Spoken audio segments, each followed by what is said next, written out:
Bonjour ou bonsoir, frères et sœurs. Je veux prier brièvement. Éternel, merci pour cette journée.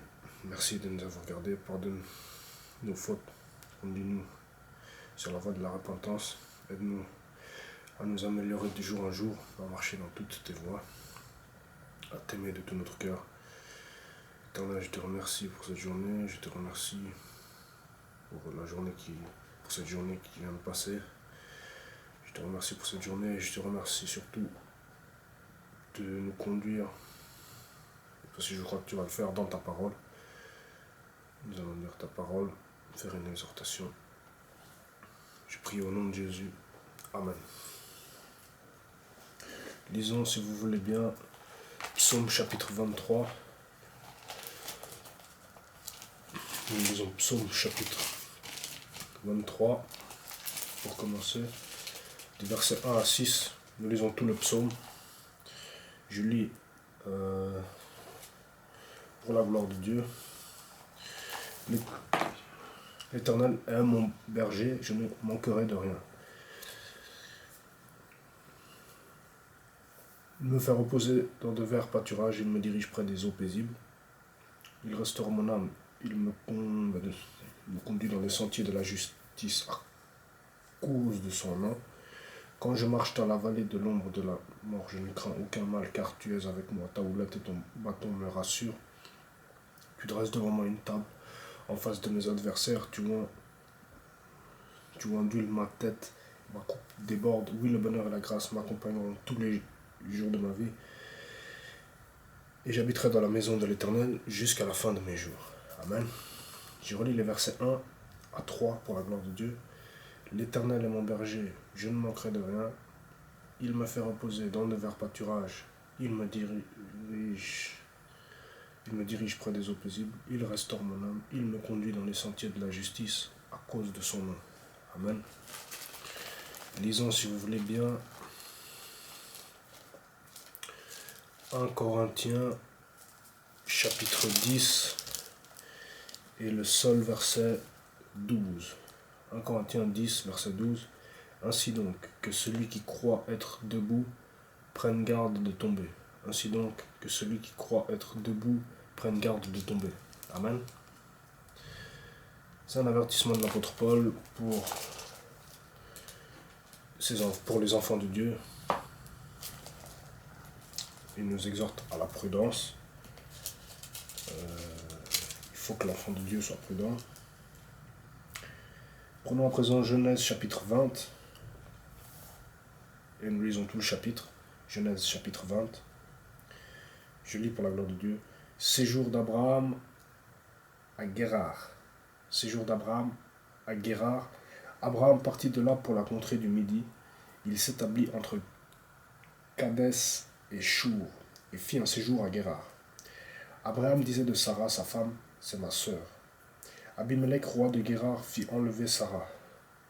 Alors Dieu apparut en songe à Abimelech pendant la nuit et lui dit, voici tu vas mourir à cause de la femme que tu as enlevée, car elle a un mari. Abimelech, qui ne s'était point approché d'elle, répondit, Seigneur, ferais-tu périr même une nation juste? Ne m'a-t-il pas dit c'est ma sœur? Et elle-même n'a-t-elle pas dit c'est mon frère? J'ai agi avec un cœur pur et avec des mains innocentes. 6. Dieu lui dit en songe, je sais que tu as agi avec un cœur pur, aussi t'ai-je empêché de pécher contre moi. C'est pourquoi je n'ai pas permis que tu la touches. Maintenant, rends la femme de cet homme, car il est prophète. Il priera pour toi et tu vivras. Mais si tu ne la rends pas, sache que tu mourras, toi et tout ce qui t'appartient. Abimelech se leva de bon matin. Il appela tous ses serviteurs et leur rapporta toutes ces choses. Et ces gens furent saisis d'une grande frayeur. Abimelech appela aussi Abraham et lui dit, qu'est-ce que tu nous as fait? Et en quoi t'ai-je offensé que tu aies fait venir sur moi et sur mon royaume un si grand péché? Tu as commis à mon égard des actes qui ne doivent pas se commettre. Et Abimelech dit à Abraham, quelle intention avais-tu pour agir de la sorte? Abraham répondit, je me disais qu'il n'y avait sans doute aucune crainte de Dieu dans ce pays et que l'on me tuerait à cause de ma femme. De plus, il est vrai qu'elle est ma sœur, fille de mon père. Seulement, elle n'est pas fille de ma mère, et elle est devenue ma femme. Lorsque Dieu me fit errer loin de la maison de mon père, je dis à Sarah, voici la grâce que tu me feras. Dans tous les lieux où nous irons, dis de moi, c'est mon frère. Abimelech prit des brebis et des bœufs, des serviteurs et des servantes, et les donna à Abraham, et il lui rendit Sarah sa femme. Abimelech dit, voici mon pays est devant toi, demeure où il te plaira. Et il dit à Sarah, voici je donne à ton frère 1000 pièces d'argent, cela te sera un voile sur les yeux pour tous ceux qui sont avec toi, et auprès de tous tu seras justifié. Abraham prie à Dieu, et Dieu guérit Abimelech, sa femme et ses servantes, et elles purent enfanter, car l'Éternel avait frappé de stérilité toute la maison d'Abimelech à cause de Sarah, femme d'Abraham. Amen. Ça, si je ne me trompe pas, j'avais mis Genèse,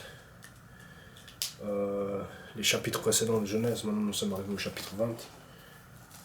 Et lisons en parallèle Actes des apôtres au chapitre 19, toujours pour la gloire de Dieu, bien sûr. Je rends grâce à Dieu pour sa parole. Paul à Éphèse. Pendant qu'Apollos était à Corinthe, Paul, après avoir parcouru les hautes provinces de l'Asie, arriva à Éphèse. Ayant rencontré quelques disciples, il leur dit, « Avez-vous reçu le Saint-Esprit quand vous avez cru ?» Ils lui répondirent, « Nous n'avons pas même entendu dire qu'il y ait un Saint-Esprit. » Il dit, « De quel baptême avez-vous donc été baptisés ?» Et ils répondirent, « Du baptême de Jean. » Alors Paul dit, « Jean. » Et ils répondirent, « De quel baptême avez-vous donc été baptisés ?» Et ils répondirent, « Du baptême de Jean. » Alors Paul dit, « Jean a baptisé du baptême de repentance, disant au peuple de croire en celui qui venait après lui, c'est-à-dire en Jésus. » Sur ces paroles, ils furent baptisés au nom du Seigneur Jésus. Lorsque Paul leur eut imposé les mains, le Saint-Esprit vint sur eux, et ils parlaient en langue, et prophétisaient. Ils étaient en tout environ 12 hommes. 12 hommes. Ensuite, Paul entra dans la synagogue où il parla librement. Pendant 3 mois, il discourut sur les choses qui concernent le royaume de Dieu, s'efforçant de persuader ceux qui l'écoutaient.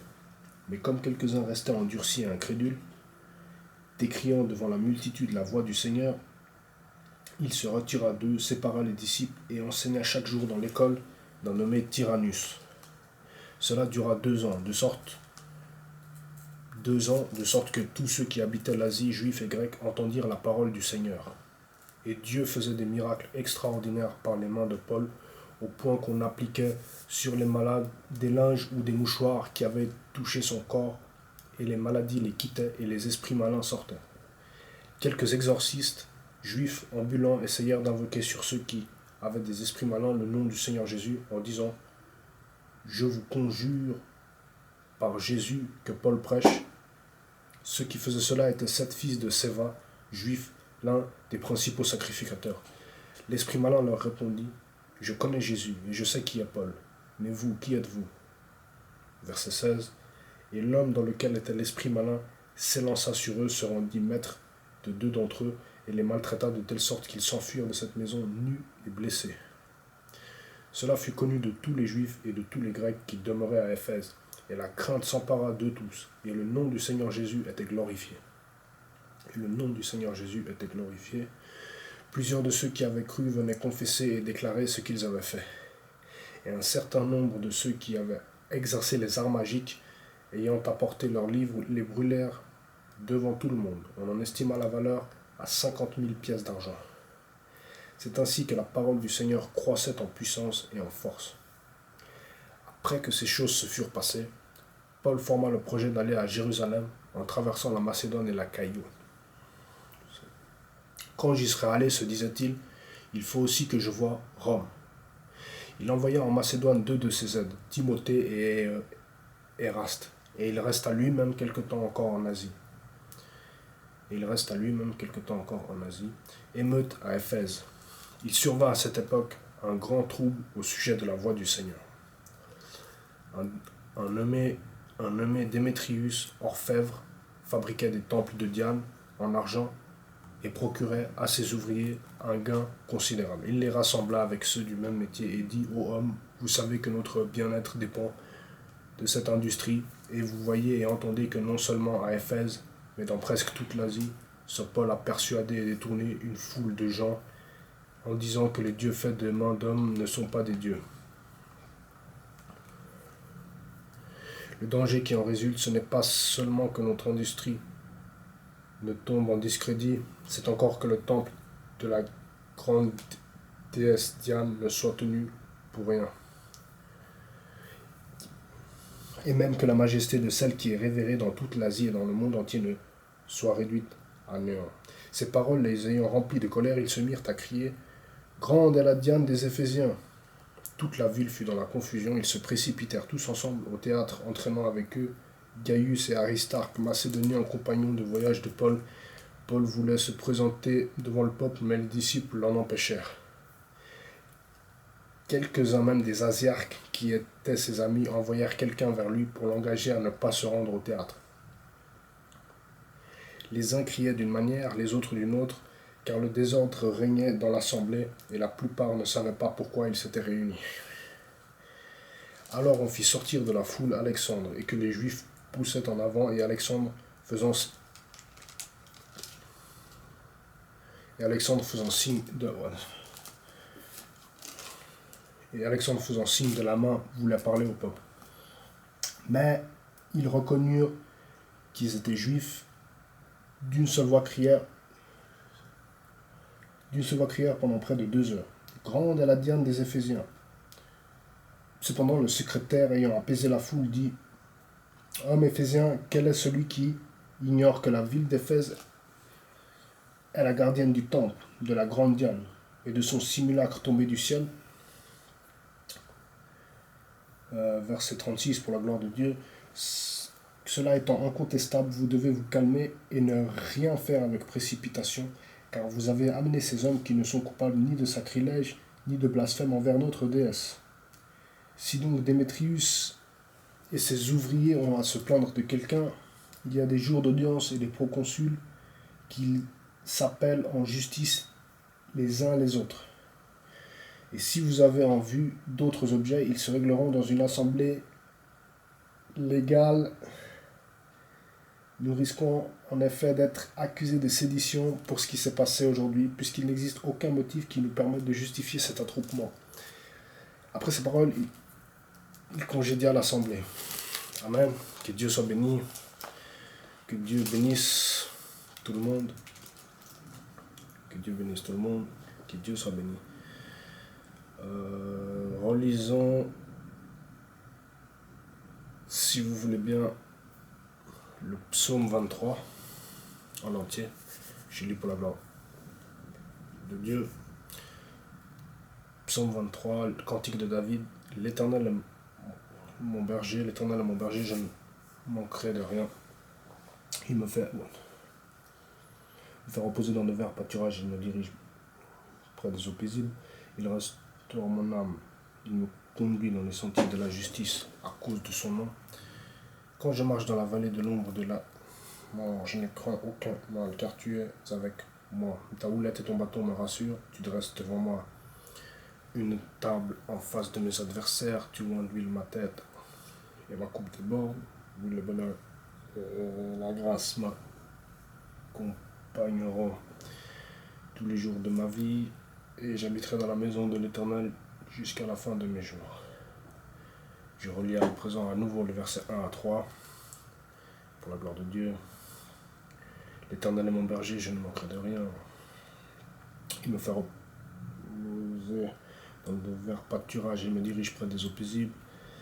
Il restaure mon âme, il me conduit dans les sentiers de la justice à cause de son nom. Amen. Donc il faut rester dans la parole, il faut que je reste dans la parole.